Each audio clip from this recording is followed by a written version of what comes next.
Hi, welcome to another episode of Hot Takes. While the government have told embassy and officials and their families to get the hell out of Israel and have pulled everything they can out and said, they're warning British citizens there, either come home or at least register to make sure that people know who you are and where you are so we can get you out should the balloon go up, as it were. Since all that's happening, it's obvious with the movement of troops and aircraft to the Middle East, and particularly near where I am, Akrotiri, here in Cyprus, that something is bound or likely to happen. Starmer, you know, he's itching for his little war. He's desperate for it. But who is he going to fight? Because it's not just him. Anyone who knows anything knows we don't have enough soldiers to have a war. It's pointless. It's not our war. Pull the hell out and let them get on with it, because at the moment, we've probably got 30,000 military men. It's a little more than a couple of battalions. It's not much. But it's not just, of course, the government. The Tories are in massive disarray as well. And this is an indication of how bad our armed forces are. Because Cartledge, it was at Onward. Onward is a think tank. It's kind of centrist, Tory centrist think tank. But he was being questioned by the members there. And he said that he was going to ring fence a lot of money in any future Tory government to, and in his words, retain military personnel. Now that is a very telling word. Retain. Not grow, not add, not recruit. Just keep the ones you got. Well, the ones you got are going to be 4 years older at least.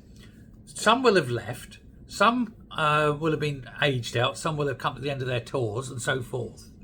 No mention of recruitment, no mention of adding to numbers. And that, of course, is an absolute problem for them. 66%, two-thirds of all serving military personnel are actively mulling quitting due to the toll on their personal lives, the money, the tax, the thought of fighting Starmer's war, his ego war. And a further 30% are thinking of quitting because of the state of military accommodation. Military accommodation would be illegal if you rented it out as a private landlord. It's literally unfit for human consumption by any legal means.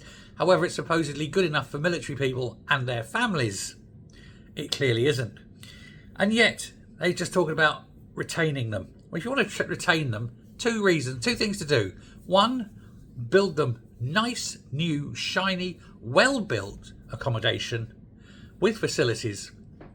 And secondly, pay them what they're worth. Because I don't think a soldier is worth the same as some little secretary in the Min of Ag. Because the soldier's the one that's carrying the weight and going out and risking his life. The little secretary in the Min of Ag isn't. And why is she earning more? Pay them what they're worth and you might retain them. Won't happen, but I would suggest doubling their wages overnight. That might help, and then start a massive building campaign to build decent homes. Other than that, Britain won't have an army. And given how many are actively considering not soldiering for Starmer, I think he's going to look even more embarrassed in the world stage. I mean, he was caught out trying to nuzzle up to Trump's cock. He forgot who the president of South Korea is. And now he's going to be a man who's going to hold a war and nobody's going to turn up. What a knob. Thanks a lot. Bye.